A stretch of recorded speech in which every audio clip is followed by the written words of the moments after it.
Norvège-France, le choc de cette troisième journée de Coupe du Monde, un match exceptionnel entre les deux premiers de leur groupe à égalité de points avec 6 points, deux nations qui sont toutes les deux déjà qualifiées mais qui vont se batailler pour la première place parce qu'inévitablement le parcours derrière va être drastiquement différent entre celui qui terminera premier ou deuxième. On a des Norvégiens qui ont fait un beau parcours mais il faut le noter, des Norvégiens qui sont portés par Haaland qui a mentionné en interview que c'était un match qu'il prendrait plutôt à la légère, qu'il savait que la France allait probablement même peut-être gagner la Coupe du Monde et qu'inévitablement, il n'allait pas se donner à fond. Ils étaient déjà très contents d'être qualifiés les Norvégiens. Est-ce que c'était du bluff? Est-ce que c'était un vrai choix stratégique? On va voir ça. De l'autre côté, on a des Français qui sont bouillants, qui ont parfaitement maîtrisé leurs deux premiers matchs.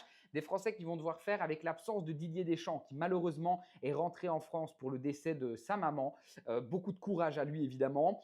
On aura quand même une équipe qui inévitablement va vouloir rendre fier son entraîneur, même si l'entraîneur n'est pas là. Une équipe qui a énormément de talent sur le banc. On a une belle bataille entre Haaland et Mbappé qui ont tous les deux marqué déjà 4 buts chacun sur cette belle Coupe du Monde. Je vois un match très très dynamique, mais un match où potentiellement la France aura ce petit truc en plus qui permettra de valider une première place. Je vais quand même dans ma grosse confiance sécuriser le match nul et je propose victoire ou match nul de la France et plus d'1,5 but dans le match. En grosse cote plus risquée, je propose la victoire de la France et les deux équipes marquent. Et je propose également un ultra fun buteur avec Haaland et Mbappé, tous les deux buteurs.